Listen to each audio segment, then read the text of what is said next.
Bienvenue à vous tous. Vous êtes là? Bienvenue? Bienvenue dans la maison du Seigneur. Amen. C'est une grâce encore pour nous de pouvoir être là ce soir. Hein? On aurait pu être fatigué, malade, sur un lit, mais la grâce du Seigneur sur nos vies fait qu'on peut être là. Peut-être affaibli dans nos corps, mais dans sa présence, avec son peuple, non? C'est une grâce, non, frères et sœurs? Et vous savez, la première église vivait ça. Ils étaient là, tous réunis tous les jours. Et ils avaient part à la grâce du Seigneur. La Bible nous dit qu'ils ne manquaient de rien. Chaque jour, le Seigneur pourvoyait à leurs besoins. Et ce soir encore, c'est une grâce pour nous, où le Seigneur vient pourvoir. Je ne sais pas quel peut être notre besoin ce soir. Peut-être spirituel, peut-être matériel, je ne sais pas. Mais une chose est sûre, la grâce du Seigneur est capable de pourvoir. Peu importe les situations, peu importe les manquements, peu importe ce qu'on peut vivre, la grâce du Seigneur est là pour nous relever, non? C'est pourquoi quand on se réunit comme ça, frères et sœurs, on a besoin d'avoir cette foi. Hein? Parce que la parole même nous dit que lorsque un ou deux sont rassemblés en son nom, quand cette foi-là demeure au milieu de nous, frères et sœurs, il y a des choses extraordinaires qui se passent, non? Et la Bible nous dit que chaque jour, ils étaient rassemblés. Écoutez les serviteurs, partager le pain. Et à travers ces serviteurs-là, le Seigneur faisait des miracles. Non? Ce qu'ils entendaient, emmener la foi dans leur cœur, susciter la foi dans leur cœur pour les emmener à vivre des choses extraordinaires. Je ne sais pas quels sont nos manquements ce soir, quels sont nos besoins. Mais si cette foi-là demeure en nous ce soir, frères et sœurs, il a de quoi répondre ce soir. Si notre cœur est disposé, si notre cœur est prêt à recevoir de sa parole ce soir, il a de quoi te guérir. Il a de quoi te relever. Peut-être que tu es abattu par les situations dans ta famille, dans ton foyer. Si ton cœur est ouvert ce soir, il a de quoi te relever. Amen. C'est pourquoi on a besoin d'avoir cette joie qu'ils ont eue, eux, de venir ensemble, unis dans la maison de Dieu. Et cette parole nous dit que chaque jour, le Seigneur a ajouté aussi ceux qui étaient sauvés, non? Vous savez, frères et sœurs, quand le monde verra l'unité qui grandit au milieu du peuple de Dieu, cette foi qui grandit en nous, qui nous emmène à pouvoir venir ensemble, le louer, l'adorer, le servir, frères et sœurs, le monde sera touché. Hein? Et sa parole s'accomplira. Chaque jour, le Seigneur ajoutera ceux qui seront sauvés. C'est pourquoi, allons nous tenir dans la foi. Peu importe nos manquements, nos faiblesses, allons nous tenir dans la foi et recevoir de la part de Dieu ce soir. Amen, frères et sœurs? Allons nous lever, l'adorer. Alléluia. Toi, Seigneur, qui as créé les cieux et la terre par ta grande puissance. Toi, Seigneur, qui as créé les cieux et la terre par ton bras étendu. Toi, Seigneur, qui as créé les cieux et la terre par ta grande puissance. Toi, Seigneur, qui as créé les cieux et la terre par ton bras étendu. Rien n'est impossible à toi. Rien n'est impossible à toi. Dieu Tout-Puissant, en conseil et en œuvre. Absolument rien n'est impossible à toi. C'est tellement vrai, non? Toi, Seigneur, qui as créé les cieux et la terre par ta grande puissance. Toi, Seigneur, qui as créé les cieux et la terre par ton bras étendu. Rien n'est impossible à toi. Rien n'est impossible à toi. Dieu Tout-Puissant, en conseil et en œuvre.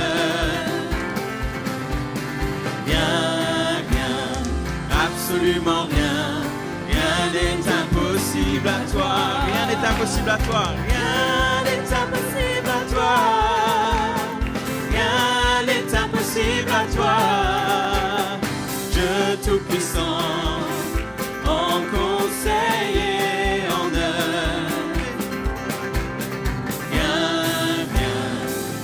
Absolument rien n'est impossible à toi. Rien, rien, absolument rien. Rien n'est impossible à toi. Rien, rien, absolument rien. Rien n'est impossible à toi.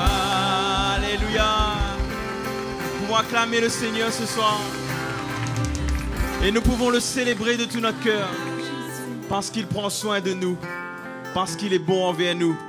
Alléluia. Célébrons, la gloire de notre Dieu. Célébrons, sa sagesse, sa puissance. Il a donné la victoire à son peuple. Célébrons la gloire de notre Dieu. Célébrons, la gloire de notre Dieu. Célébrons, sa sagesse, sa puissance. Il a donné la victoire à son peuple. Célébrons la gloire de notre Dieu. Il y a tant de joie dans sa présence, dans sa présence. Il y a tant de joie, joie dans l'esprit de notre Dieu. Célébrons la gloire de notre Dieu. Alléluia. Célébrons sa sagesse, sa puissance. Il a donné la victoire à son peuple. Célébrons la gloire de notre Dieu. Célébrons la gloire de notre Dieu. Célébrons sa sagesse, sa puissance. Il a donné la victoire à son peuple. Célébrons la gloire de notre Dieu. Il y a tant de joie dans sa présence, dans sa présence. Il y a tant de joie, joie dans l'esprit de notre Dieu. Il y a tant de joie dans sa présence, dans sa présence. Il y a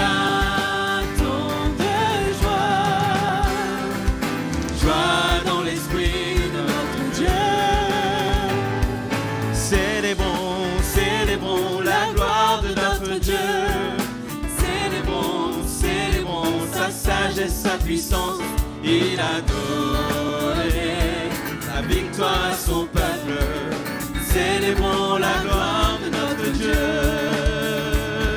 Célébrons la gloire de notre Dieu. Célébrons sa sagesse, sa puissance. Il a donné la victoire à son peuple. Célébrons la gloire de notre Dieu. Célébrons la gloire de notre Dieu. Célébrons la gloire de notre Dieu.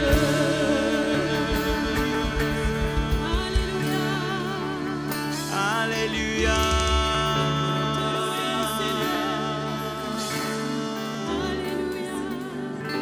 Oui, il y a tant de joie dans ta présence, Seigneur.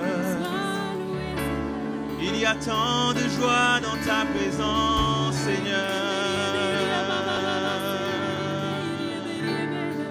Nous voulons glorifier ton nom. Alléluia.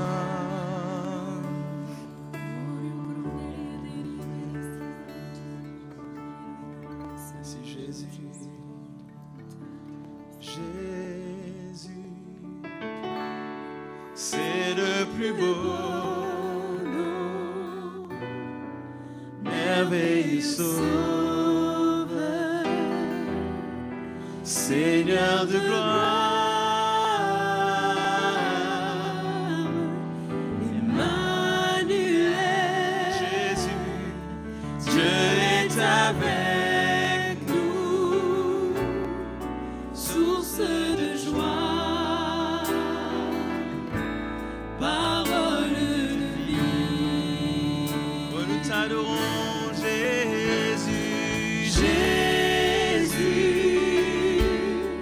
c'est le plus beau nom, merveilleux Sauveur, Seigneur de gloire,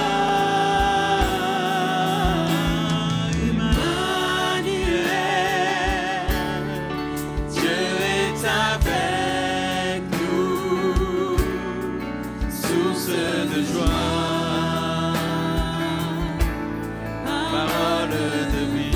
Alléluia, chantons Jésus, Jésus, c'est le plus beau nom, merveilleux Sauveur, Seigneur de gloire, oui Emmanuel, Dieu est avec source de joie, parole de vie. Emmanuel, Emmanuel, Dieu est avec nous, source de joie, parole de vie. Source de joie, parole de vie, source de joie, source de joie, parole de vie. Alléluia, Alléluia, Alléluia. Oui, Seigneur. Ton nom est le plus beau de tous les noms. Et nous glorifions ton nom, oui, nous glorifions ton nom. Alléluia. Nous t'adorons, mon roi. T'adorons, Seigneur. Alléluia, Jésus. Alléluia. Chantons notre cœur ce soir. Chantons tous en cœur pour le Seigneur. Il mérite la gloire, il mérite l'honneur, ce Jésus. Il mérite des chants de l'Esprit qui montent vers lui. Il mérite nos cœurs, c'est le Seigneur. Oh, nous t'adorons, Seigneur. Oh, Jésus. Oh, merci, Jésus. Merci, Seigneur. Alléluia. Avec mes mains levées, le cœur plein de louanges, avec un cœur reconnaissant, je te bénirai, Seigneur, avec mes mains levées, avec mes mains levées. Ma bouche pleine de louanges, avec un cœur reconnaissant, je te bénirai, Seigneur. Je te bénirai, Seigneur. Oui, nous le bénissons ce soir. Je te bénirai, Seigneur. Avec un cœur reconnaissant, je te bénirai, Seigneur. Je te bénirai, Seigneur. Je te bénirai, Seigneur. Oui, alléluia. Je te bénirai, Seigneur. Avec un cœur reconnaissant, je te bénirai, Seigneur. Nous levons nos mains avec mes mains levées, avec mes mains levées vers toi, mon Seigneur. Ma bouche pleine de louanges, avec un cœur reconnaissant, je te bénirai, Seigneur.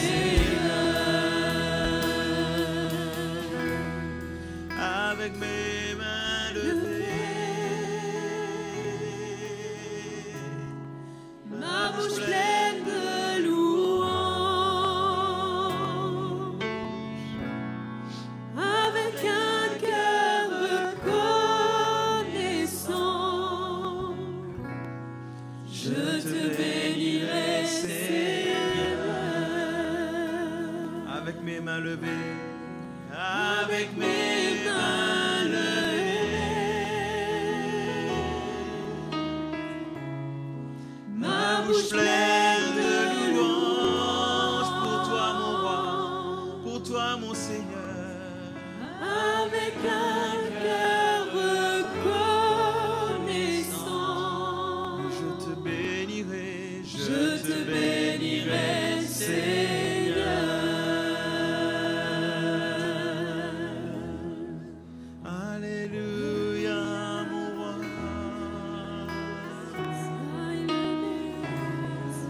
Alléluia à toi, mon Seigneur. Oui, Jésus, nous t'adorons, nous t'exaltons, Seigneur. Oh, nous te bénissons par nos louanges. Alléluia.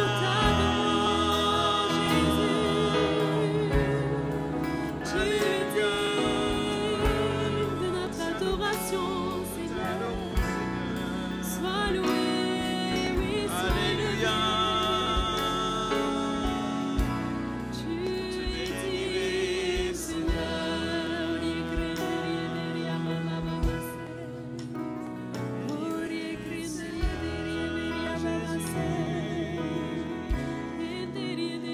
Jesus, Alléluia. Merci Seigneur, nous t'adorons. Nous t'adorons. Alléluia. Merci Seigneur. Merci Seigneur, tu es bon. Alléluia, merci pour ta grâce Seigneur.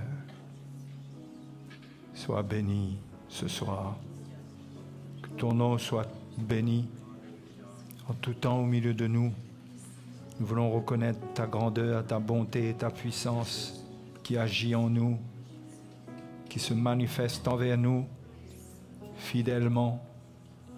Seigneur, nous te remercions ce soir de ce que là encore, dans ce moment, tu es au milieu de nous, ton regard est sur nous.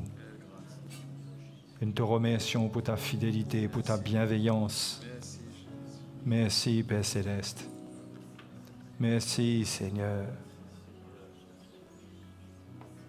Amen, alléluia. Amen.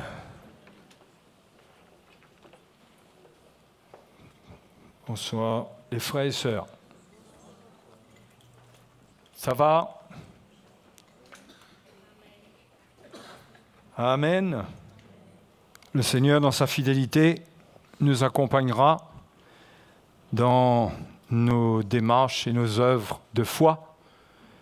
Si nous voulons devenir ses membres, l'apôtre Paul dit dans Corinthiens chapitre 6, nous sommes les membres de Christ. Et nous devons désirer devenir la bouche de Jésus pour s'adresser à ceux qui ne le connaissent pas Et c'est notre responsabilité, c'est notre appel à nous tous. Et c'est là ce qui fera sûrement notre joie. Amen. Et ce soir, j'aimerais lire avec vous dans Philippiens chapitre 1, verset 27. En même temps, j'accueille tous ceux qui peut-être nous visitent ici pour la première fois ce soir. Je ne sais pas s'il y en a. Première fois, vous êtes là. Ok, soyez bénis. Et ainsi que tous ceux qui écoutent, peut-être que c'est la première fois aussi que vous nous écoutez, vous assistez à une de nos réunions sur Internet. Soyez les bienvenus. Que le Seigneur se révèle à vous. Alléluia. Philippiens 1, 27, Paul encourage l'Église de Philippe à combattre d'une même âme pour la foi de l'Évangile.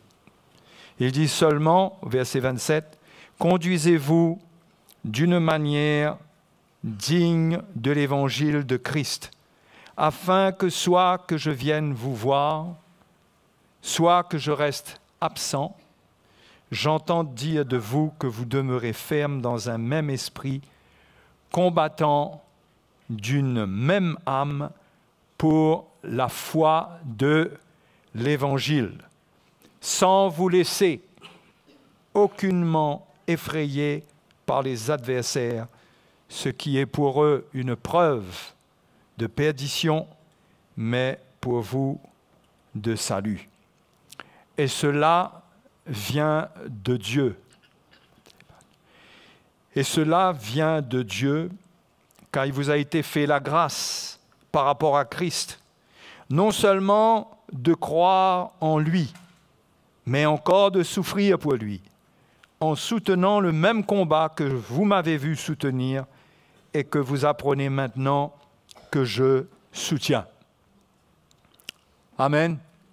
Hein? Nous pourrions croire que les temps ont changé et qu'aujourd'hui, la vie chrétienne est plus facile, devrait être plus facile, mais cela dépend de la manière dont on représente l'Évangile. Comment est-ce qu'on représente l'Évangile? Comment est-ce qu'on vit l'Évangile? Parce que l'Évangile de Jésus est de nature à provoquer de la persécution, une grande opposition, de grandes souffrances. Hein? Ça, c'est l'Évangile du Seigneur. Si c'est le vrai Évangile, nous paierons le prix de notre foi pour persévérer avec cet Évangile, parce que nous verrons que cela ne sera pas toujours accepté, et même que le diable voudra combattre cela. Il voudra combattre cela. Donc, Paul parle de la joie qu'il a de voir comment le peuple de Philippe ne dépendait pas de sa présence pour soutenir le combat. Au contraire, alors qu'ils n'étaient pas au milieu d'eux, ils étaient vraiment donnés dans ce combat. Et Paul les encourage à ne pas se laisser effrayer par les adversaires. Et moi, mon encouragement ce soir, c'est pas l'évangélisation, quoique tout, quelque part, ramène quand même à là. Parce que si Dieu nous équipe, c'est pour qu'on soit prêt à parler de sa part, à le représenter. Mais je voudrais vous encourager concernant l'Évangile. L'Évangile. À l'époque de Paul, il y avait un Évangile, le vrai Évangile, et il y avait des évangiles. Et Paul, l'apôtre du Seigneur, il faisait bien la différence parce que c'est par révélation qu'il a dit aux Galates qu'il a reçu l'Évangile dans son cœur. Cela s'est révélé à lui, non pas par un homme, mais par Jésus lui-même qui s'est révélé à lui. Et comment nous devons trouver cet Évangile? Nous devons l'avoir, le posséder comme un trésor, comme notre frère l'a dit. C'est un trésor, l'apôtre Paul l'a dit, que Dieu nous confie. Chérir ce trésor et le laisser et le faire fructifier. Et le faire fructifier. Désirer porter des fruits par l'Évangile. Hein? Et pour cela, nous avons besoin de mener un combat. Il y a un combat pour l'Évangile. Et si on doit parler de combat pour l'Évangile, on doit comprendre ce que c'est que l'Évangile. D'où vient l'Évangile? Et pour cela, j'aimerais compter sur le Seigneur pour nous amener un peu de lumière à partir de cette prière que Jésus a faite avant d'aller mourir à la croix dans Jean chapitre 17. Jean chapitre 17. Et avant de mourir, Jésus a fait cette prière qui nous parle du plan de Dieu pour nous par rapport à ce qu'il a accompli à la croix. Par rapport à ce qu'il a accompli. Il n'a pas encore accompli quand il prie, mais il prie comme si c'était déjà fait. Et on va le voir. Au verset 17, au chapitre 1, après avoir ainsi parlé, Jésus leva les yeux au ciel et dit, « Père, l'heure est venue. Glorifie ton Fils, afin que ton Fils te glorifie. » L'heure est venue. Quand Jésus parle de l'heure qui est venue, il parle de l'heure de sa mort et de sa résurrection. Donc, glorifie ton Fils afin que ton Fils te glorifie, selon que tu lui as donné pouvoir sur toute chair, afin qu'il accorde la vie éternelle à tous ceux que tu lui as donnés. Parce qu'après sa mort et sa résurrection, alors que Jésus allait être élevé, il allait recevoir tout pouvoir sur toute chair, il allait accorder la vie éternelle. Eh bien, c'est dans le moment, c'est après donc sa mort que cela allait se passer. Et c'est par là, c'est à partir de là qu'il allait exercer son autorité, de là où il était, où il allait être à la droite de Dieu, pour donner la vie éternelle. Donc il fallait que Jésus passe par la croix, par la mort, par la résurrection, et de là, il allait être glorifié, il allait être élevé, et c'est par lui, il allait être le souverain sacrificateur de notre foi, il allait promouvoir l'Évangile, son Évangile, qui est l'Évangile de Dieu, que Dieu lui a confié pendant son temps sur la terre, et pour lequel il a donné sa vie pour que l'Évangile soit scellé par une œuvre, que l'Évangile ne demeure pas une philosophie, des paroles qui sont laissées juste pour entretenir les hommes dans une bonne moralité, mais l'Évangile était appelé à être une œuvre dans la vie de ceux qu'il allait appeler de ses disciples. Et cela allait se faire au travers de sa mort et de sa résurrection. Donc Jésus prie de cette manière et il dit afin qu'il accorde la vie éternelle à tout ce que tu lui as donné. Or, la vie éternelle, c'est qu'il te connaisse. Toi, le seul vrai Dieu, et celui que tu as envoyé, Jésus-Christ. C'est important de bien mesurer ces paroles. La vie éternelle, c'est de connaître Dieu et de connaître Jésus. La vie éternelle, ce n'est pas l'adhésion à une religion. Ce n'est pas fréquenter une église, quoique cela fait partie de notre persévérance, puisque c'est la parole de Dieu qui nous montre notre modèle de persévérance. Nous ne le fabriquons pas nous-mêmes.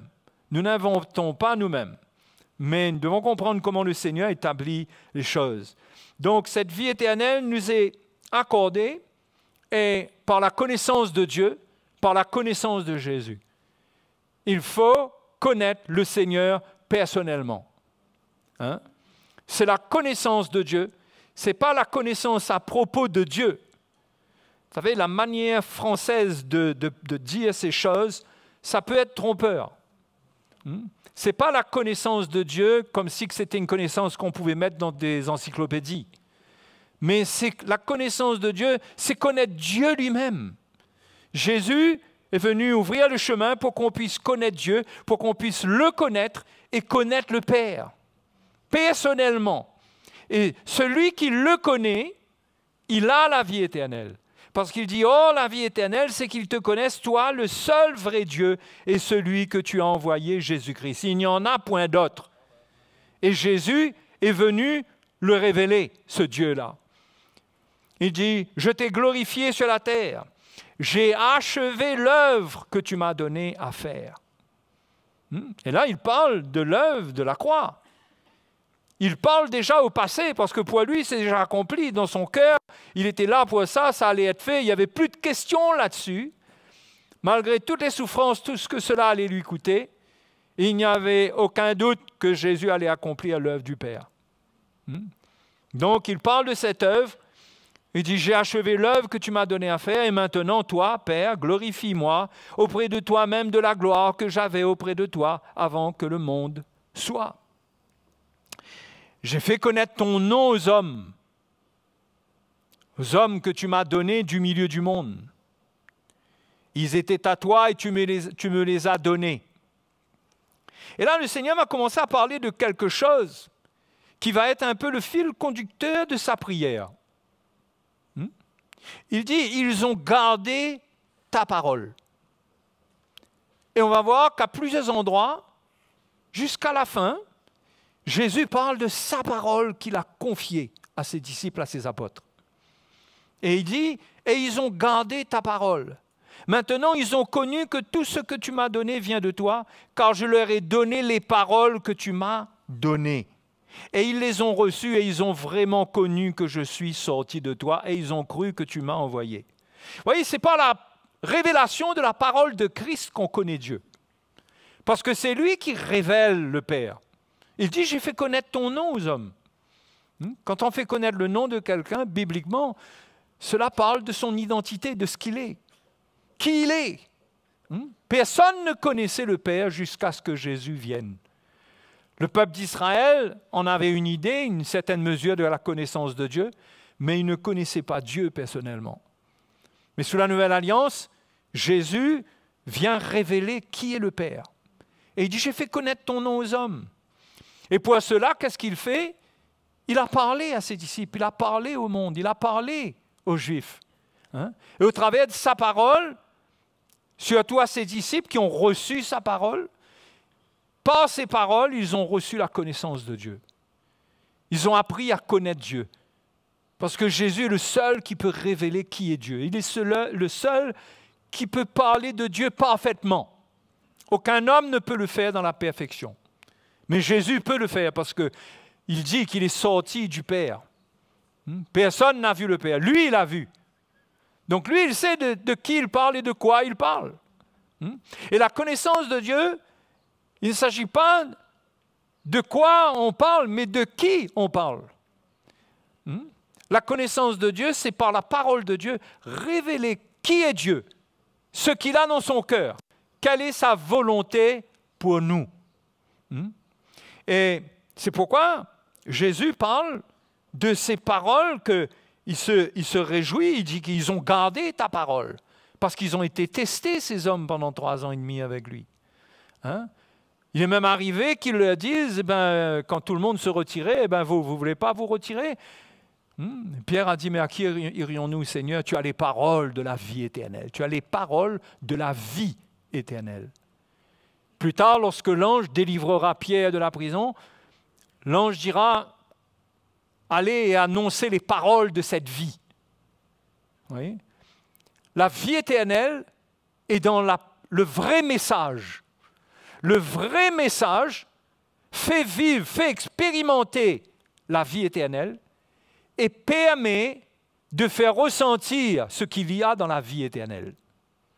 Ça permet le partage de la vie de Dieu, finalement, que Dieu met en nous, parce qu'on le connaît.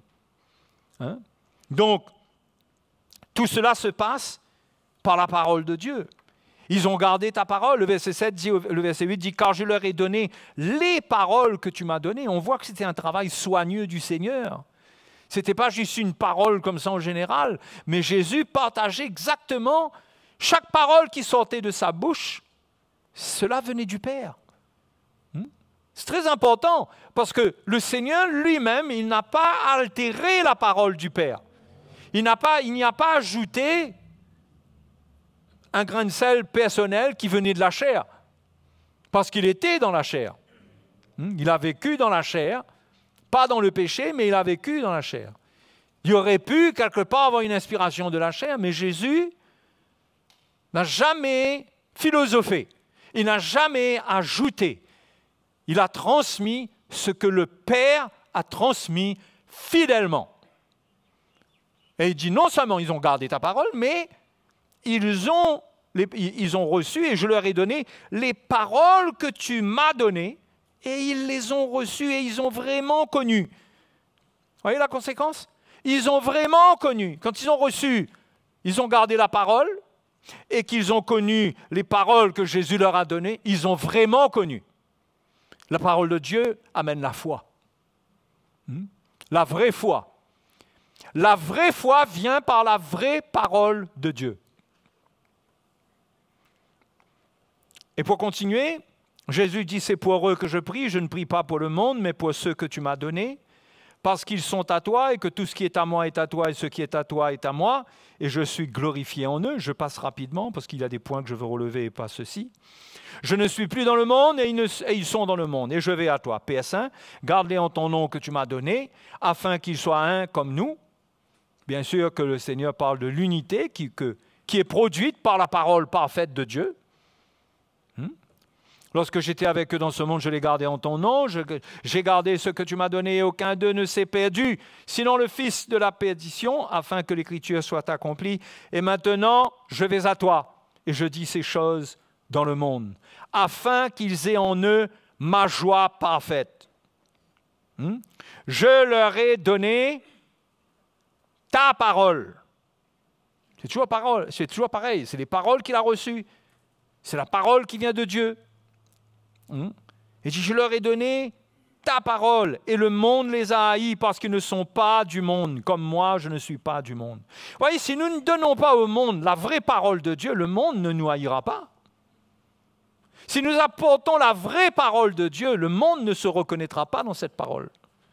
Si on amène une parole qui est mélangée avec la philosophie, la pensée des hommes, le monde se reconnaît dedans. Et ils n'ont pas de problème avec, parce qu'ils voient qu'on accepte la pensée des hommes. Mais quand vient la vraie parole de Dieu, la vraie parole de Dieu fera le tri. Comme Paul dit aux Corinthiens, qu'ils ont été le parfum de Christ, un parfum de vie donnant la vie à certains et un parfum de mort donnant la mort à d'autres. Ça a mené, ça a trié la parole de Dieu, a mené la séparation. C'est ce qu'on voit dans l'œuvre de l'Évangile, dans le livre des Actes. Quand Paul allait quelque part annoncer l'Évangile, les synagogues étaient divisées. Il y avait des gens qui arrêtaient. La religion était secouée. Il y a des endroits où l'idolâtrie, comme à Éphèse, l'industrie de l'idolâtrie était menacée. Ça provoquait des persécutions. Parce que c'était la vraie parole. Ce n'était pas une parole qui laissait entendre qu'il manifestait une forme d'indulgence. C'était une parole qui tranchait. Elle n'était pas légaliste, mais elle était vraie, elle était la vérité. Oui? C'est cette parole qu'on doit avoir, qu'on doit chercher à vivre, à recevoir. Et le Seigneur dit, et le monde les a haïs parce qu'ils ne sont pas du monde comme je ne suis pas du monde. Je ne te prie pas de les ôter du monde, mais de les préserver du malin. Ils ne sont pas du monde comme je ne suis pas du monde. Qu'est-ce qui fait cela? C'est la parole qu'on reçoit.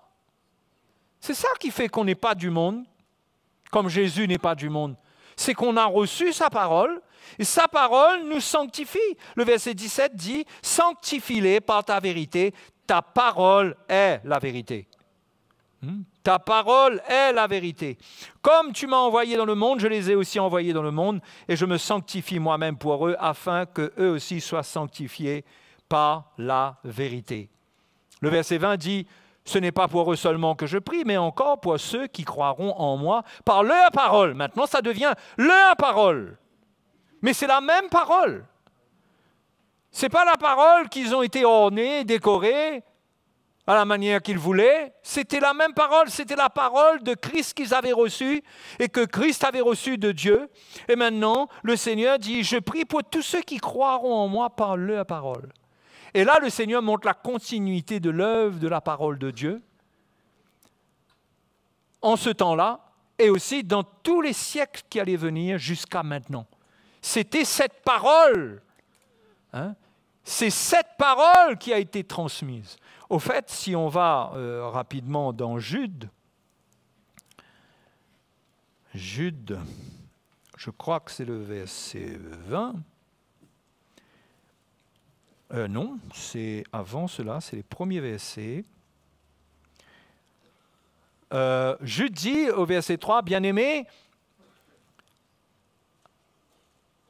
alors que je désirais vivement vous écrire au sujet de notre salut commun, je me suis senti obligé de vous envoyer cette lettre pour vous exhorter à combattre pour la foi qui a été transmise aux saints. » Combien de fois? Combien de fois? Une fois pour toutes. La foi a été transmise aux saints une fois pour toutes. Comment est-ce que la foi a été transmise aux saints? Paul dit dans Romains chapitre 10, la foi vient de ce qu'on entend, et ce qu'on entend vient de la parole de Christ. C'est la parole de Christ qui a transmis la foi une fois pour toutes.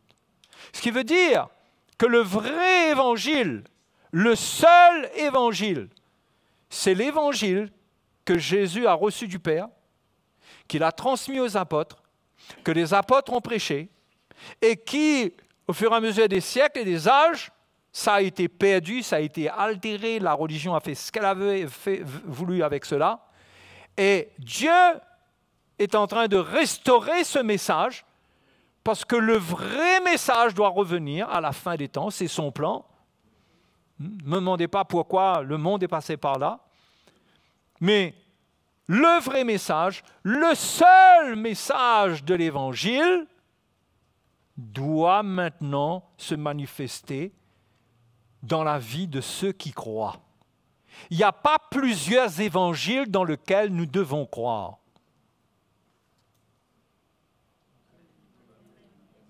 Vous savez, c'est un langage qui déclenche la persécution, pas du monde, de l'Église. De l'Église, parce que l'Église est remplie de religion. L'Église est remplie de religion et de chrétiens qui sont nés de nouveau, qui ont rencontré le Seigneur, qui ont donné leur vie au Seigneur, mais qui ne sont pas avec le vrai message de Christ. Et Dieu veut ramener ce message, cette parole que Jésus a transmise, et il dit qu'il prie pour ceux qui croiront en lui par leur parole. Et ceux qui vont croire en la parole que les autres ont prêchée et qui deviendra leur parole, ben la même prière est dans la même continuité, c'est que tous les hommes arrivent à connaître le seul message, le message de l'Évangile.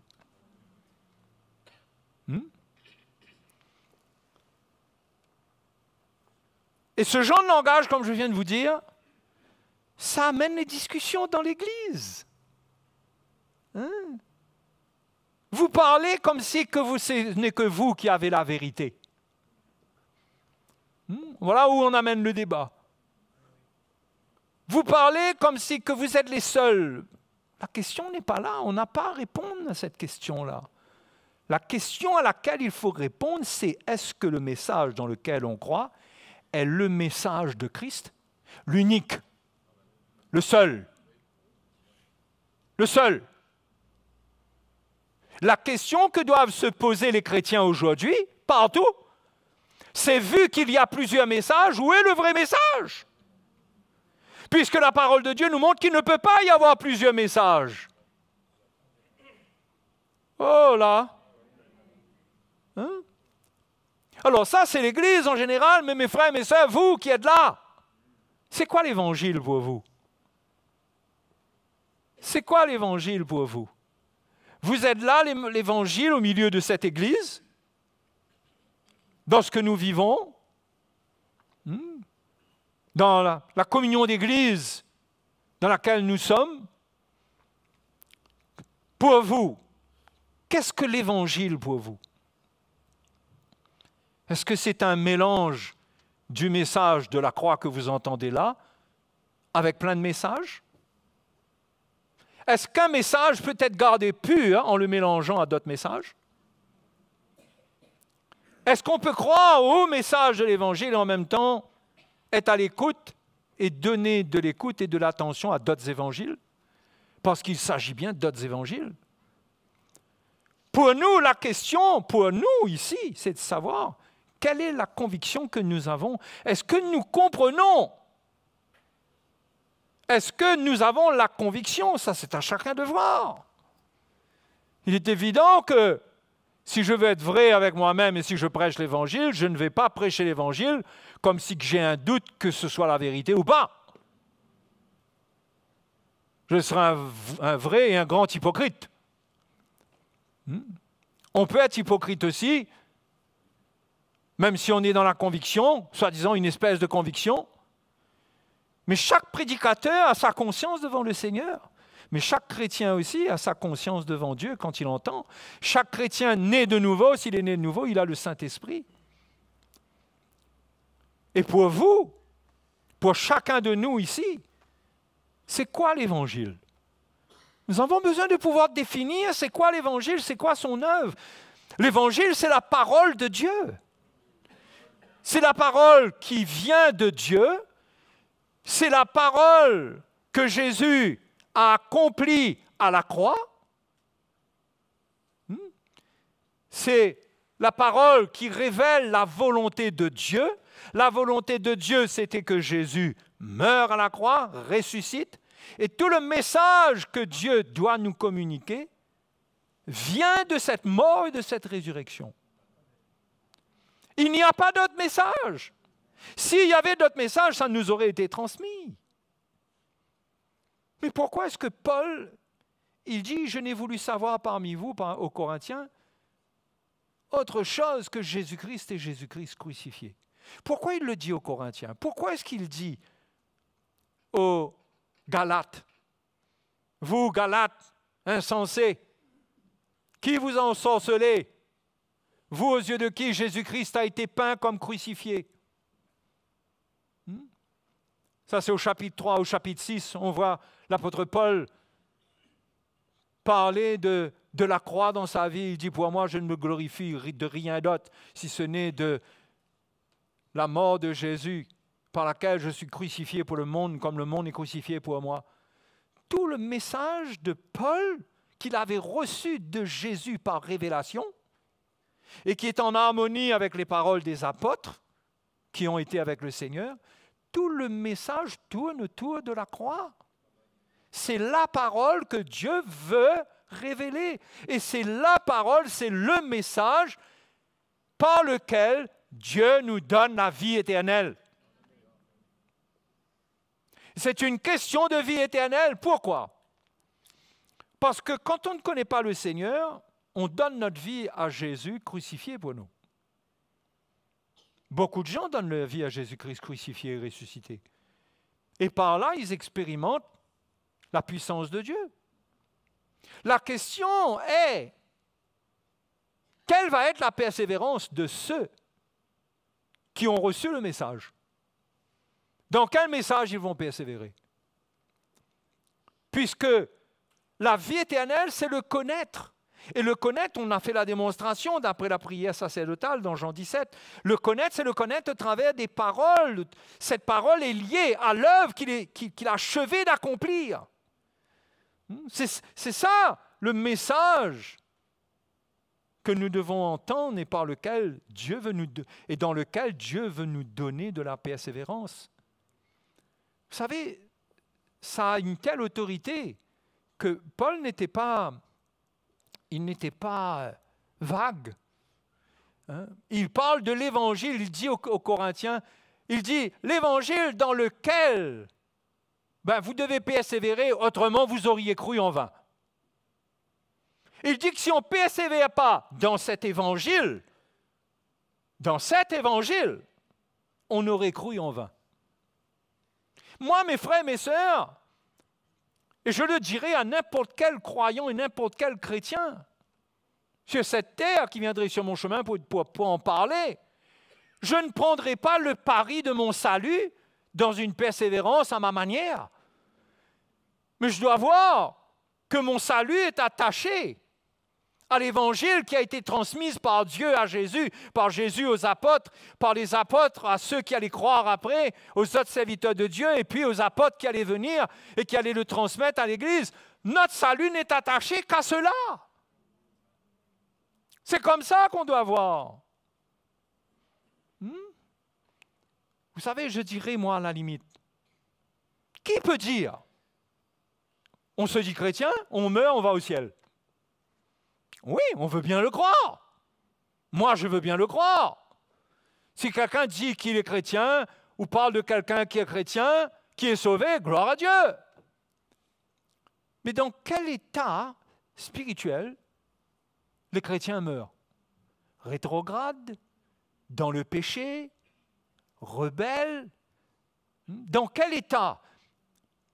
Moi, je ne viens pas dire que ça, absolument, ça fait que quelqu'un n'est pas sauvé. C'est vrai, on est sauvé par la justification, mais personne n'a encore franchi le pas de la mort et est revenu, à part ceux qui mettent le témoignage sur YouTube. Moi, je ne fais pas confiance en tout ça, moi. Je ne prendrai pas le pari pour mon âme, en faisant n'importe quoi, que j'irai avec le Seigneur. Je n'encouragerai pas à prendre ce pari. Je dis qu'il faut craindre Dieu. Il faut vivre avec son évangile. Il faut recevoir son évangile. Et Jésus lui-même a dit, Matthieu chapitre 10, regardez.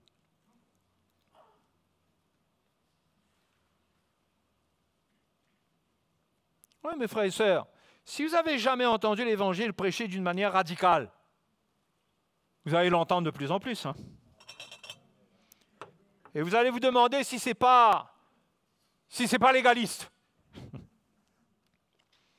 Alors, Matthieu chapitre 10, verset 22. Au fait, lisons le verset 21, puisque c'est l'œuvre de l'Évangile qui fait ce qu'on va lire. Le frère livrera son frère à la mort, et le père son enfant. Les enfants se soulèveront contre leurs parents, et les feront mourir. Vous serez haïs de tous à cause de mon nom, mais celui qui persévérera jusqu'à la fin sera sauvé. Mais on n'a pas peur d'une telle parole.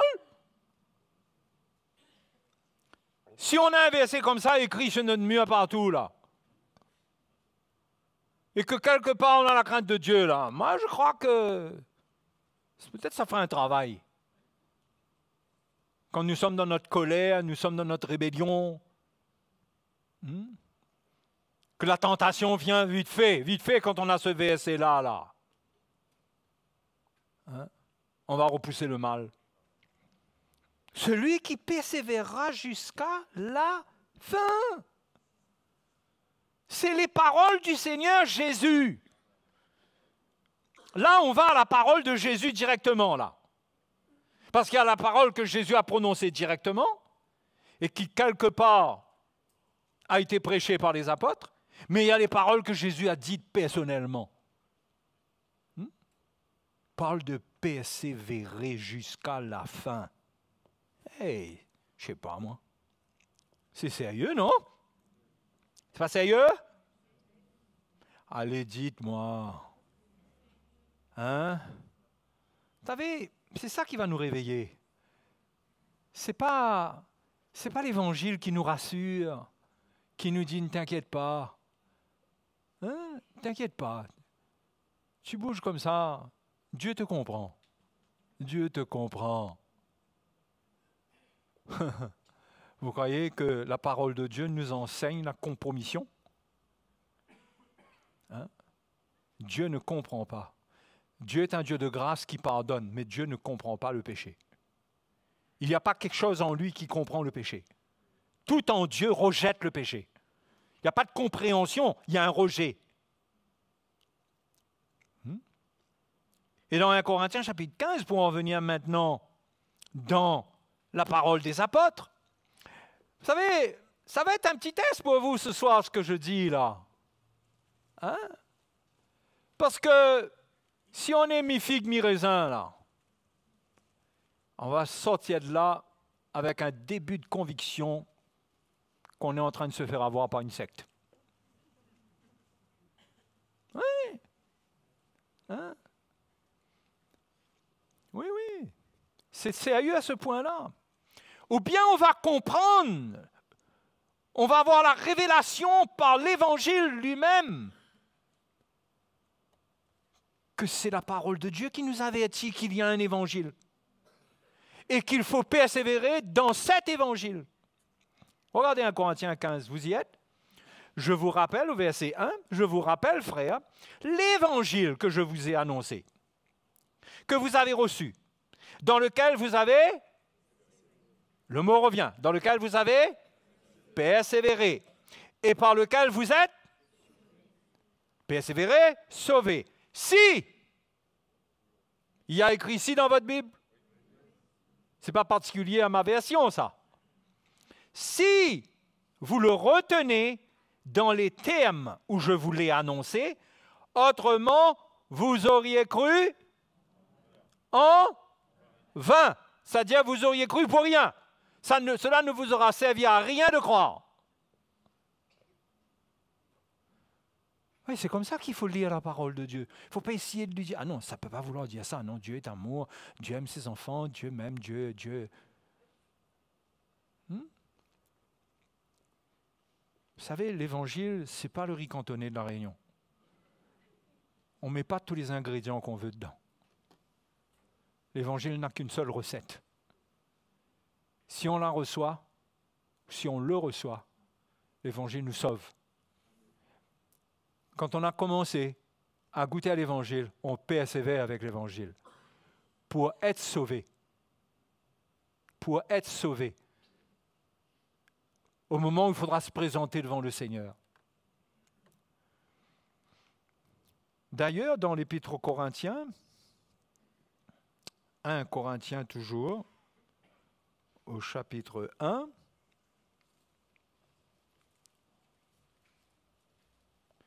et le verset 18, Paul parle de la prédication de la croix. Et il dit, 1 Corinthiens 1, 18, car la prédication de la croix est une folie pour ceux qui périssent. Alors, faites attention que la prédication de la croix devienne une folie pour vous. Cela pourrait être un signe que vous êtes en train de périr. Bien sûr, il parle ici de ceux du monde qui ne croient pas, qui entendent, qui rejettent. Mais le chrétien qui tourne ce message-là comme si, c'est quoi cette affaire-là? Hein? C'est dangereux. Il faut continuer à recevoir la prédication de la croix. Elle est une folie pour ceux qui périssent, mais pour nous qui sommes sauvés, elle est une puissance de Dieu. Vous savez comment on peut traduire par « mais pour nous qui sommes sauvés » ? Dans le grec, ça veut dire « pour nous qui sommes en train d'être sauvés ». Pour nous qui sommes en train d'être sauvés. Cela veut dire que le salut a commencé, mais il faut persévérer et le message de la croix vient. Le message de la croix vient pour continuer l'œuvre du salut de Jésus, pour qu'on continue à connaître Dieu, à connaître Jésus, de manière à tenir ferme jusqu'à la fin. S'il n'y a pas le vrai évangile, il n'y a pas de garantie qu'on va tenir jusqu'à la fin. Est-ce que vous comprenez ce que je suis en train de dire là? Hein? Donc, ce n'est pas une question de venir mettre le doute, c'est une question de craindre Dieu et de prendre au sérieux, parce que quand Paul a parlé comme ça, ces paroles de Paul, là, c'est valable pour nous aujourd'hui, ça? Hein? C'est valable pour nous aujourd'hui, ça, 1 Corinthiens 15, là? Je vous rappelle, frères, l'évangile que je vous ai annoncé, que vous avez reçu, dans lequel vous avez persévéré et par lequel vous êtes sauvés, si vous le retenez dans les termes où je vous l'ai annoncé, autrement vous auriez cru en vain. C'est valable pour aujourd'hui, ça? Ou bien c'est une parole qu'on peut couper? Personne ne doit personnellement prendre le pari de prendre une voie et de se dire, de toute façon, moi, j'ai la vie éternelle. C'est une tromperie, parce que ce n'est pas ce que la Bible enseigne.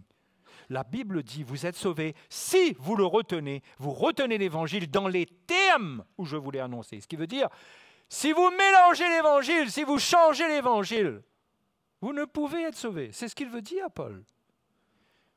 Ou allons dire qu'il ne dit pas que quelqu'un est systématiquement perdu dans ce cas-là, mais il assure qu'on est sauvé si on retient dans les termes. L'assurance, on la possède si on retient. Si on ne retient pas l'Évangile dans les termes dans lesquels il a été transmis, on n'a pas de garantie et personne ne peut prendre un pari sur son âme. C'est pourquoi, pour toute décision de notre vie, pour tout ce que nous faisons avec notre vie, nous ne pouvons pas jouer avec notre âme. Nous devons être sûrs que nous sommes en train de vivre l'Évangile. Vous savez, les chrétiens qui sont convaincus, qui partent dans la rébellion, qui quittent l'Église, qui croient qu'ils vont faire ça et tout va aller bien pour eux. Si nous ne sommes pas l'Église, si nous ne sommes pas des serviteurs de Dieu, si l'Évangile que nous prêchons n'est pas vrai, gloire à Dieu, qu'ils aillent pour être sauvés. Mais s'ils ont affaire à la vérité, si c'est l'Évangile, on fuit la vérité pour avoir quelle vérité? Est-ce que vous comprenez? C'est pourquoi il faut faire attention de tomber dans des pièges qui nous éloignent de la vérité, qui nous éloignent du peuple de Dieu. Vous croyez que ce n'est pas par chance, par coup de chance que vous êtes là? Moi, je ne veux pas parler des autres. Moi, je ne sais pas ce qui se passe avec les autres, quoique on entend, machin, il y a des choses qu'on sait quand même. Mais ce n'est pas ça qui nous intéresse, c'est de nous édifier, nous, et faire entendre l'Évangile à tous ceux qui nous écoutent sur le web, pour réaliser que c'est du sérieux. Le salut, c'est pas j'ai confessé Jésus en 1982 et c'est bon pour moi.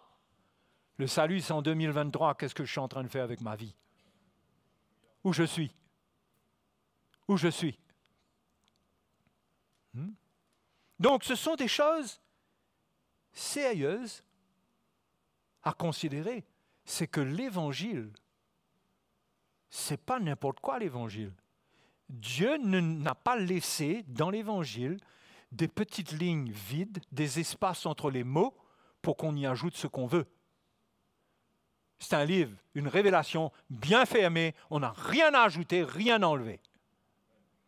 Il n'y a pas de place pour la pensée de l'homme dedans. Et le salut nous vient de ça. Et quand nous acceptons l'Évangile, nous marchons dans la communion avec Dieu, dans la lumière avec lui. Et cette parole nous sanctifie. Elle œuvre en nous. Elle confronte les ténèbres, elle nous éloigne du mal. Elle va enlever de nous le monde. Et ce que Jésus disait va devenir vrai pour nous. Ils ne sont pas du monde comme je ne suis pas du monde. L'évangile, l'œuvre de l'évangile, vous voulez savoir c'est quoi? C'est que Dieu, c'est que Jésus veut nous rendre comme lui. Il n'était pas du monde, ben on ne sera pas du monde. Il n'était pas du monde, on n'est pas du monde. Pas par vocation, pas seulement par appel, mais par réalité. Le Seigneur veut nous faire vivre cela. Et comme lui, il vivait cela, qu'est-ce qui lui est arrivé? Il a été persécuté, il a été crucifié. Et quand on va vivre cela, plus on va vivre cela, plus on sera persécuté. Parce que non, on ne va pas accepter de changer l'Évangile. C'est pourquoi le grand combat de l'apôtre Paul, c'était quoi? C'était contre ceux qui altéraient l'Évangile. Il parle de ceux qui altèrent l'Évangile, ceux qui changent l'Évangile. C'était ça son grand combat. Et ça doit devenir notre grand combat. Ça doit devenir notre combat, mes frères et mes sœurs. L'Évangile, on doit le vivre pour le représenter. Pour le représenter. Pas avec des paroles qui laissent le doute, mais avec des paroles vraies, claires, qui viennent de Dieu. Ça vient de Dieu.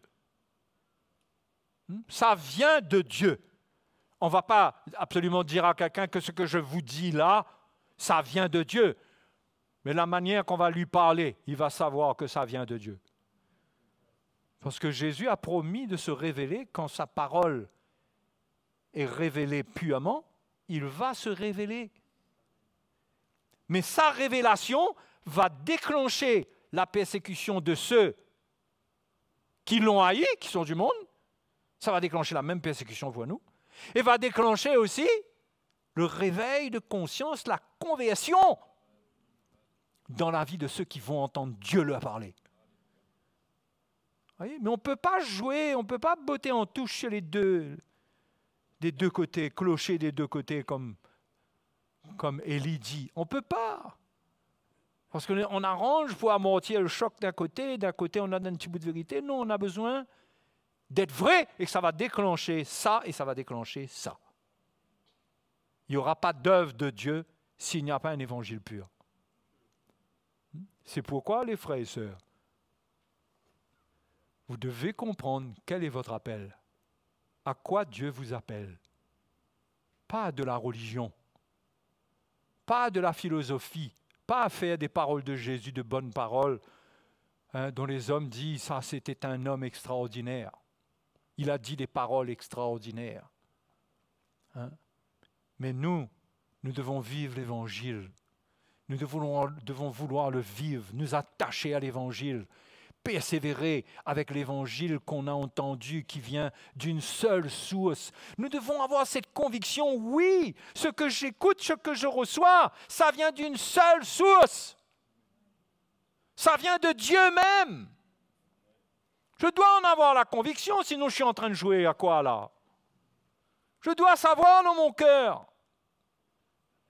Et si je sais maintenant, comme Paul dit, je sais en qui j'ai cru, j'ouvre mon cœur pour continuer à recevoir. Et je persévère dans les termes qui me sont donnés par l'Évangile. Je ne fais pas mes propres termes. Je n'établis pas mes termes dans l'alliance. Vous voyez? Et là, je persévère. Et j'ai une paix dans mon âme, dans mon cœur, que c'est vrai, je ne suis pas parfait, j'ai des faiblesses. Cela ne veut pas dire que je vis dans le péché, mais je suis quelqu'un qu'il m'arrive encore de faillir. Mais mon cœur est en paix avec Dieu. Et ma paix, je ne vais pas la chercher 20 ans en arrière, 30 ans en arrière, quand j'ai été converti, où je me dis, mais j'ai reçu la paix avec Dieu. Je dois la trouver à l'instant même. Je dois avoir le témoignage dans mon cœur que tout est clair dans mon âme. Tout est clair en moi, parce que mon cœur est pur, parce que je suis en communion avec Dieu par le seul évangile, par le vrai évangile. Je ne flirte pas avec une quantité d'évangiles. Je ne suis pas dans l'adultère spirituel avec des évangiles impurs qui inventent des choses de la part de Dieu, qui prennent le nom du Seigneur en vain. Je suis avec l'évangile et je défends cet évangile devant le monde et devant les chrétiens. Défends l'évangile. C'est à là que le Seigneur veut nous amener. Sinon, vous savez, il faut être équipé pour pouvoir défendre l'évangile. Quand vous êtes face à quelqu'un qui vous dit « Pourquoi vous croyez qu'il n'y a que vous qui avez la vérité ?» Qu'est-ce que vous lui répondez là? Vous comprenez ça, ce genre de truc déstabilisant là? Il n'y a que les sectes qui parlent comme ça, monsieur. Mais que vous, quand vous connaissez votre Dieu, vous connaissez Jésus, vous connaissez son œuvre à la croix, vous connaissez sa parole et vous connaissez, parce que vous vous soumettez à sa parole, vous connaissez l'œuvre qu'il y a dans cette parole et ce qu'elle a produit dans votre propre cœur. Quand vous connaissez cela, vous répondez à ces gens par votre vie. S'il faut vous taire, vous vous taisez, mais votre vie parle fort. Et si vous avez des paroles à dire, c'est des paroles qui vont confronter les ténèbres ou susciter la foi. Il faut chercher à défendre l'Évangile d'une manière vraie, d'une manière radicale. D'une manière radicale. Manière vraie. Être vrai avec notre foi. Avoir une foi sincère. Alléluia. Je veux vous encourager qu'on prenne courage. C'est pourquoi on a besoin de prier. C'est pourquoi on a besoin de lire la parole du Seigneur. Et c'est pourquoi on a besoin d'entendre le message de la croix. On a besoin d'être enseigné, d'être éclairé par ceux que Dieu établit pour nous éclairer, pour nous aider. On a besoin de cela. On ne peut pas, sinon on va mettre nos propres termes. Notre chair va nous séduire. Nos raisonnements vont nous séduire. On va dire, ah oui, ben Dieu dit ça aussi, mais eux, ils n'ont pas encore compris. Mais regarde là l'écrit, mais tu n'as peut-être pas compris. Il faut l'onction de Dieu pour lire ce qu'il y a dans la parole de Dieu. Il faut l'onction qui puise, pas juste l'onction qui lit. Vous avez l'onction qui lit, et vous pouvez puiser une certaine mesure, mais vous avez besoin des onctions qui puisent en profondeur. Ça n'a pas tout le monde, là. Ce n'est pas une question de s'élever. Je dis à la limite, moi je me sens honoré de prêcher l'Évangile. Bien qu'humilié, parce que je ne vois pas qu'est-ce que je mérite. Je sais que je ne mérite rien. Mais à la limite, quelqu'un aurait été à ma place pour annoncer l'Évangile et que je peux écouter là et m'asseoir et être dans une position où je ne suis pas redevable à cette place de l'enseignant dont Jacques dit qu'ils seront jugés plus sévèrement. Vous savez, mais on ne choisit pas notre vocation. Mais chacun a sa place, chacun doit comprendre qu'est-ce qu'il doit faire de sa vie.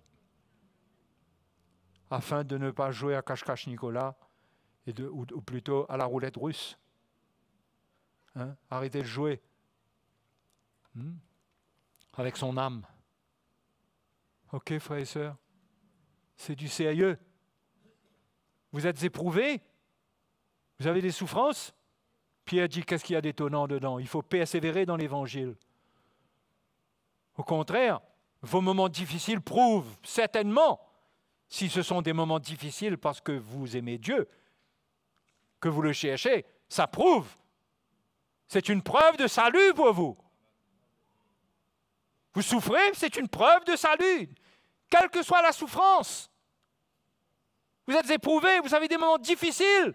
Oui, mais c'est l'Évangile. L'ennemi ne vous fait pas de cadeaux. Il y a des choses qui se passent. Dieu en contrôle tout cela pour travailler votre vie, pour briser votre orgueil, pour faire des choses. Ne vous plaignez pas. Réjouissez-vous. Réjouissez-vous. Si vous venez dans la vérité, vous croyez que vous aurez une vie cool? Non. Non, non, non. Mais réjouissez-vous. Et fortifiez-vous pour ne pas céder. Comme Jésus l'a dit à ceux de son temps, et c'est valable pour nous. Il dit, le frère livrera son frère à la mort, etc. Les enfants livreront leurs parents à la mort. Il dit, mais celui qui persévérera jusqu'à la fin sera sauvé. C'est-à-dire, tout ça là, c'est ce qui est ça, c'est des épreuves horribles. Tout cela ne peut pas justifier que tu arrêtes de persévérer. Ouais. Vous êtes arrivés à là, vous, comme épreuve? Vos enfants vous ont livré à la mort? Certainement pas, puisque si vous m'entendez, vous êtes encore là. Mais ça s'est passé. Et à ce niveau-là, ce n'était pas un prétexte pour abandonner. Il faut persévérer dans les termes et ne pas raisonner et ne pas tomber dans les pièges. Oui, mais les autres, qu'est-ce qu'ils deviennent? Donc ça veut dire quoi? Ça... Rentre pas dans toutes sortes de raisonnements. Prie que l'œuvre de Dieu aille comme un feu sur toute la terre. Que les gens entendent la vérité. Et on n'est pas en train de dire qu'il n'y a que nous qui sommes sauvés ici. De la même manière que je ne sais pas qui est sauvé par ici, par là, quand quelqu'un meurt, il n'y a que Dieu qui sait s'il est sauvé ou pas. Qu'est-ce qu'il a dit? Qu'est-ce qui s'est passé avec lui? Parce que s'il crie au Seigneur, il a la justification, il ira au ciel. Oui. Mais je ne suis pas sûr qu'un chrétien qui meurt dans le péché, je ne suis pas sûr qu'il va avec le Seigneur. Moi, je ne suis pas sûr de ça. Je ne dis pas non, mais je ne suis pas sûr. Je ne vois pas ça dans la parole de Dieu. Je ne veux pas dire quelque chose que je ne vois pas et je ne peux pas laisser supposer que ça pourrait être une possibilité, ce qui pourrait vous encourager dans le mauvais sens. Je ne peux pas vous dire ça. Je dois vous dire qu'il y a de fortes chances que ça se termine mal puisque la parole de Dieu dit que ça va se terminer mal. Ça, c'est mon rôle. ne veux pas qu'un jour le Seigneur me demande le sang. Votre sang? Non. OK, frères et sœurs? On doit travailler à notre salut avec crainte et tremblement. Et c'est là-dedans qu'on aura la joie du Seigneur. On n'aura pas la joie de la chair. On aura la joie du Seigneur.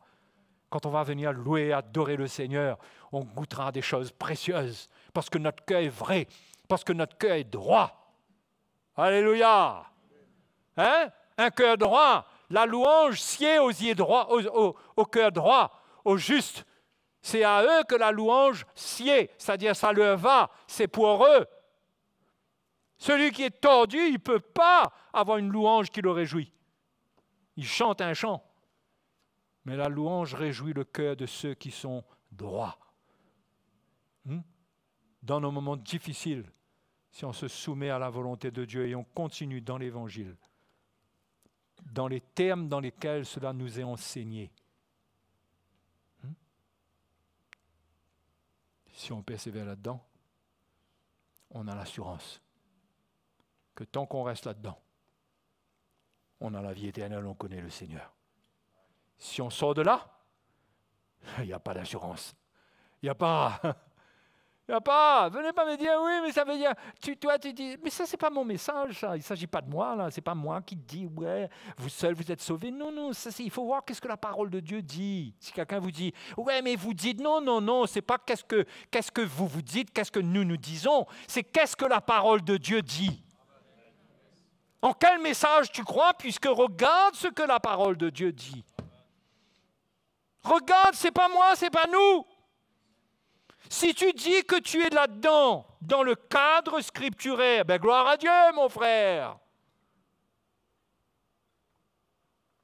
Mais compte pas sur moi pour t'inventer un encouragement. Que le ciel t'attend et que tous tes animaux... Il y en a qui croient à ça aussi. Pourquoi pas, j'espère. Mais la Bible n'en parle pas, il n'y a pas de doctrine là-dessus. Il y en a qui croient qu'ils iront avec le Seigneur. Ben oui, il y a une espérance, mais cette espérance, elle est vivante dans une foi qui est authentique, qui est vraie, qui est sincère, qui est attachée à la parole de Dieu. Ma foi, c'est quoi, mes frères et mes sœurs? Quel est l'appui de ma foi? Mon sentiment, mon ressenti? Oui, quelque part, oui, par le Saint-Esprit. Mais attention d'être dans un témoignage mensonger, qu'on croit être de l'Esprit alors que ça n'est pas conforme aux Écritures. Mais ma foi, elle est attachée à la parole de Dieu. C'est pourquoi Dieu veut que ce soit sa parole qui produise ça. Parce que vous savez, combien de gens vont venir dire le Saint-Esprit m'a dit? Hein? Oui, mais la parole. Ah non, le Saint-Esprit m'a dit. Le Saint-Esprit m'a dit ci, il m'a dit ça, le Saint-Esprit m'a montré, le Saint-Esprit. Eh bien, ce n'est pas comme ça que le Seigneur nous demande. En premier, le fondement, c'est la parole de Christ. Là-dessus, l'Esprit de Dieu rend témoignage. D'accord? Donc, vous devez connaître la parole de Dieu. Vous devez la connaître. Vous devez la connaître, vous devez couper sur toutes sortes de programmes et toutes sortes de choses. Vous devez prendre votre Bible, vous devez la lire. Vous devez dire, Seigneur, je veux entendre ton cœur, je veux la révélation de ta parole. Je veux repasser les versets que le frère a partagés, je veux pouvoir défendre l'Évangile. Aide-moi, Seigneur. C'est ça le travail d'un chrétien.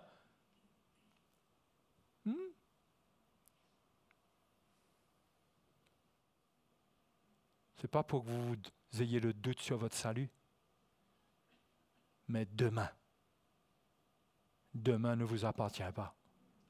Vous savez, demain appartient à qui? À la parole de Dieu. Vous comprenez là? Si je suis attaché à la parole de Dieu, elle demeure toujours à la parole de Dieu. Il n'y a pas les temps, il n'y a pas les circonstances qui peuvent venir contre elle. Mais demain ne m'appartient pas quand moi, je ne vis pas selon la parole de Dieu. Je ne sais pas ce qui peut arriver. Donc, frères et sœurs, tenons-nous devant le Seigneur. Prenons au sérieux l'Évangile, la parole de Dieu, l'état de notre cœur, la soumission de cœur à l'Évangile. Prenons au sérieux l'Église, la communion fraternelle, les enseignements. qui vous sont apportés sous le ministère apostolique, sous le ministère apostolique. Prenez au sérieux d'être en contact avec la pensée de Dieu. Prenez au sérieux d'être avec les chrétiens pour prier. Prenez au sérieux votre persévérance dans la vérité, parce que tout ce que vous faites dans la vérité, c'est votre salut qui est engagé. Et vous êtes en train d'être sauvés jusqu'à l'avènement de Jésus. Alléluia. Amen. Allez, qui peut dire Amen? Mais si vous ne pouvez pas dire Amen du fond de votre cœur, vous avez besoin de vous repentir. Repentez-vous pour avoir un Amen dans votre cœur, dans votre bouche qui est vrai. Un Amen qui est vivant. Oui, Amen. Hein? Si vous avez jamais... Ben oui alors. Ben là, il faudra réfléchir. Là, si vous êtes au stade où vous allez réfléchir, vous allez vous séduire. Vous allez vous séduire. Hein? Vous savez que l'Esprit de Dieu ne vient pas réfléchir avec nous? Vous savez que méditer, ce n'est pas notre pensée se mélange avec la pensée de l'Esprit. Ça se mélange dans notre tête et on médite, on réfléchit. Méditer, c'est méditer la parole de Dieu. C'est elle, la parole de Dieu. Qu'est-ce qu'elle dit? Et c'est rejeter ma pensée. La parole de Dieu. La parole de Dieu. Sinon, c'est des réflexions qui construisent de faux raisonnements. Ça fait au moins 10 minutes, 12 minutes que j'essaye d'arrêter. On va arrêter. On va prier. On va mettre notre cœur sérieusement devant le Seigneur. On va s'examiner. On va se demander, Seigneur, où j'en suis? Je réalise que j'ai besoin de m'affermir. Je suis fragile. Je manque d'obéissance. Je ne sais pas quoi, moi. Je parle pour les cas différents. Je suis rebelle. Je n'arrive pas à me soumettre à l'autorité. La Bible nous parle de l'autorité comme quelque chose de sérieux, quelle que soit l'autorité. J'arrive pas. Tel péché veut m'attraper. Je tombe dedans continuellement. Il faut se repentir, mes frères et mes sœurs. Allons nous mettre debout devant le Seigneur. C'est un moment pour s'examiner. S'examiner, ce n'est pas se condamner. La grâce est là pour le pardon. Mais quel pardon il y aura pour le méchant, c'est-à-dire celui qui rejette la vérité, celui qui rejette la piété, celui qui veut que Dieu fasse des choses pour lui, mais lui, il ne veut pas marcher dans la lumière. Il n'y a rien pour une telle personne. Dieu résiste aux orgueilleux. Mais si vous êtes là, dans votre cœur, vous êtes sincère, oui, il y a des choses, l'Évangile vous reprend, mais il y a un désir en vous. Mettez votre cœur devant le Seigneur ce soir. Venez vers lui. Reconnaissez votre état. Reconnaissez-le. Reconnaissez-le. Parlez-lui, parlez au Seigneur. Parlez au Seigneur. Vous savez, moi je vous dis quelque chose. C'est pas normal qu'on n'arrive pas à parler au Seigneur. La Bible dit que ce sont les idoles qui sont muettes, qui sont mortes. Un chrétien, il est vivant. Il a une communion avec le Seigneur. Il a des choses à dire à son Dieu. Il va en réunion de prière, il est dans la louange, il adore le Seigneur. Si vous êtes mort dans ces choses, criez à Dieu pour qu'il vous ressuscite, qu'il vous sorte de là. Repentez-vous. Alléluia. Jésus, Jésus, secours-nous. Tu es le Seigneur. Nous n'avons pas encore pris dans la mesure qu'il faut au sérieux ta parole. Ta parole parce que tu es le Fils du Dieu vivant. Tu nous as transmis la parole du Père. Tu es toi-même la parole vivante. Il n'y a rien que tu n'aies fait par toi-même. Et Seigneur, nous réalisons avec crainte et tremblement, nous réalisons que nous ne pouvons nous permettre de nous écarter, même un tout petit peu, Mais nous devons persévérer selon les termes qui nous sont annoncés. Oui, Seigneur, saisis le cœur des chrétiens de la crainte de Dieu. Saisis les cœurs ici ce soir de la crainte du Seigneur. Saisis les cœurs, Seigneur. Amène-nous à marcher dans la crainte de Dieu. Que le mal soit vaincu dans notre vie. Là où nous nous sentons faibles pour prendre des décisions, pour nous séparer du mal, révèle-toi à nous, que la crainte de Dieu nous amène à prendre des décisions. Où nous ne craindrons plus les hommes, mais nous prendrons les décisions qui ne leur plaisent pas. Mais nous ferons ce qui t'est agréable. Seigneur, équipe-nous. Équipe les frères et sœurs. Équipe ton peuple. Touche les cœurs ici ce soir. Amène-nous à prendre au sérieux notre salut, notre âme. Oh Dieu, enlève cet aveuglement, ce voile qui nous empêche de voir. Oui, Seigneur, secoue-nous dans nos faiblesses. Secoue-nous. Donne-nous un esprit de révélation dans ta connaissance. Que ta connaissance ne nous soit pas voilée. Que nous puissions la trouver pour qu'elle nous sanctifie. Oh, merci Seigneur. Tu es fidèle. Tu es fidèle, Seigneur. Tu es fidèle. Apprends-nous à te craindre. Amène la crainte au milieu de ton peuple. Enlève la légèreté. Amène la crainte. Construis cela en nous, Seigneur. La crainte de ton nom. La crainte de qui tu es. Alléluia. Oh Jésus, notre Seigneur. Il est vivant, il veut qu'on le craigne. Il veut qu'on le craigne, mes frères et sœurs. Il veut qu'on les craigne. Jésus n'est pas le petit copain de personne. Il veut être l'ami de tous, mais dans la lumière et dans la vérité. Il veut être notre ami, pas notre copain.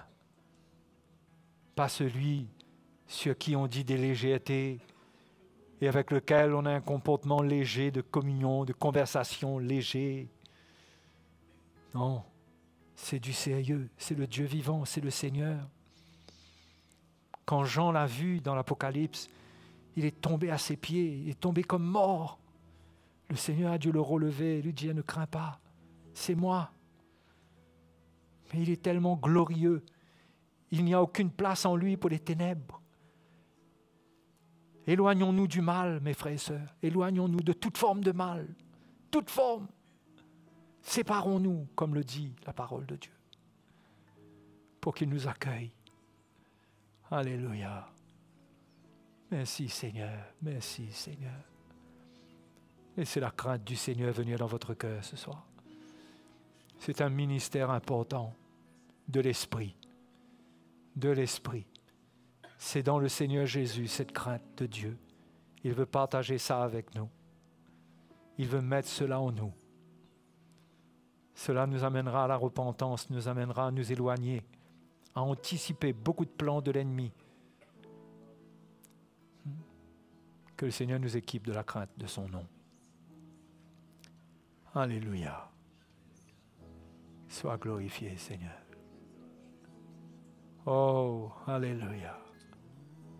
Oh Jésus, nous te louons, nous te louons, nous te louons. Nous te louons, Seigneur, nous te louons. Alléluia.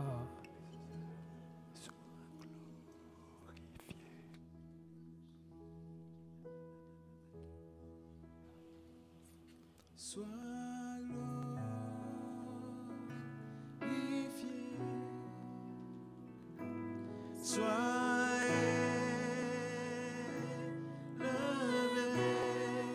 Levons nos mains vers le Seigneur, adorons-le, en élevant les mains pures devant lui. et par nos vies sois glorifié.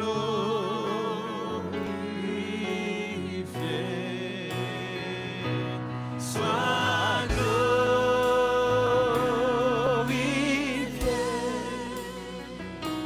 Sois élevé.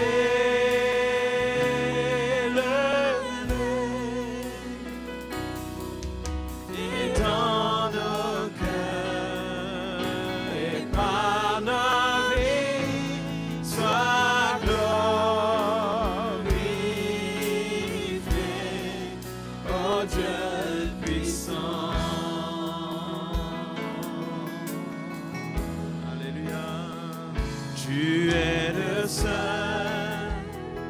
Dieu éternel, toi seul es juste et bon. Tu es le Dieu puissant. Tu es le Dieu puissant.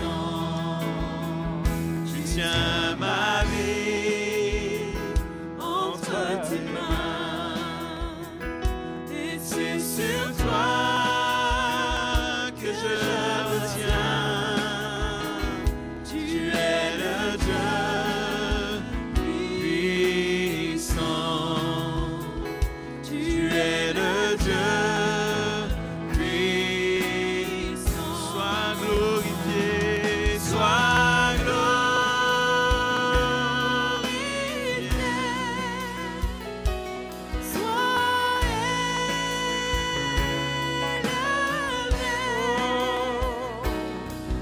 Et dans nos cœurs, et par nos vies, sois glorifié.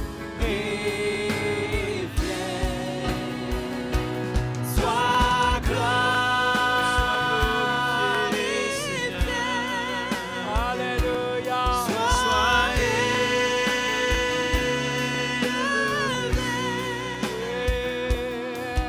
Et dans nos cœurs, et par nos vies, sois glorifié, ô Dieu puissant. Alléluia. Dieu puissant.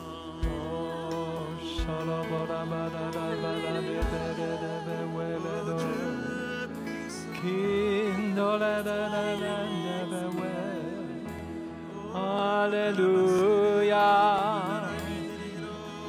Alléluia. Alléluia. Sois loué, sois glorifié, sois élevé. Qui veut que Jésus soit élevé dans sa vie par sa sanctification, par sa séparation du mal, par le combat qu'il mène pour l'évangile. Qui veut que Jésus soit glorifié? Glorifier Dieu, ce n'est pas seulement des louanges. La louange, ça ne peut être que des chants. Glorifier Dieu, c'est notre vie qui lui appartient, qui est entre ses mains, que nous mettons entre ses mains pour ne pas décider, nous, notre volonté, notre manière de vivre, notre pensée. Mais nous voulons nous soumettre à l'Évangile. À l'Évangile. Alléluia. Que le nom de Jésus soit béni. Oh, merci Seigneur, merci Seigneur, merci Jésus. Alléluia, il est digne d'être loué. Vous avez des paroles de louange dans votre bouche peut-être? Des actions de grâce dont la parole de Dieu parle pour remercier le Seigneur. Vous auriez pu être ailleurs ce soir, mais vous êtes là. Vous avez entendu l'Évangile, ça a secoué votre cœur, peut-être ça vous a parlé. Mais c'est une grâce, car le Seigneur reprend celui qu'il aime. Celui qu'il aime, celui qu'il aime. Alléluia. Vous savez, frères et sœurs, la Bible nous dit que le Seigneur frappe de la verge celui qu'il aime. Vous savez, l'Évangile, c'est la verge de Dieu. L'Évangile, c'est la verge de Dieu avec laquelle le Seigneur nous frappe. Il frappe notre cœur. Il nous reprend. Parce que la Bible dit qu'il reprend, qu'il châtie et qu'il reprend celui qu'il aime. C'est pourquoi la première place d'un chrétien, c'est d'être sous la verge de Dieu. La verge de la correction, le bâton du Seigneur, son évangile pour nous châtier, pour nous reprendre, pour nous faire ressentir son amour. L'amour avec lequel il ne compromet pas. C'est ça la correction. C'est je t'aime, mais je n'accepte pas le mal. Et je te corrige pour ton bien. Ça te fait mal. La correction, ça veut dire ne compte pas sur mon amour pour toi. en dehors de la vérité. Dieu ne nous aime pas en dehors de la vérité. La correction, c'est le bâton et la verge du Seigneur qui vient par l'Évangile. Quand l'Évangile nous reprend, nous parle, nous redresse, nous expose. Dieu voit notre vie dans le secret et il nous expose et il nous châtie. Il faut aimer ça parce que c'est ça l'amour de Dieu. C'est la partie de l'amour de Dieu qui est importante. Parce que sans la correction du Seigneur, on devient des enfants de Dieu mal élevés. Hein? Mal élevés, capricieux, têtus, vilaine manière. Mais l'Évangile va nous rendre sérieux, va faire de nous des fils et des filles. Des fils et des filles à qui il va confier le sort d'une nation, des gens qui ont besoin de lui. Et pour l'instant, peut-être qu'il ne peut pas confier encore comme il faut. On cherche cela. Mais si on veut qu'il nous confie, il faut que l'Évangile nous châtie. Il faut qu'on change. Il faut des changements. Alléluia. Mais on vous aime. Et on ne veut pas, nous les anciens, vous aimer autrement que par la vérité. Et si quelqu'un ne nous aime pas parce qu'on dit la vérité, mais dans ce cas, c'est le Seigneur qui n'aime pas. Parce que le Seigneur, il parle selon la vérité. Je ne nous compare pas au Seigneur quand je dis ça. Je parle de sa vérité. Aimez des serviteurs qui parlent directement. Venez en leur compagnie. Venez exposer votre vie. N'ayez pas peur qu'ils vous parlent selon la vérité. Et ne dites pas, « Ah, mais il savait ça !» Si tu savais, il ne fallait pas venir. Mais venez. Laissez les anciens prendre soin de vous et toute l'équipe qui est avec eux. Ne faites pas votre petit bonhomme de chemin dans votre vie chrétienne. Hein? OK? Amen. On se sépare là jusqu'à dimanche. Que le Seigneur vous bénisse. Alléluia. Alléluia, bonne soirée. On vous aime.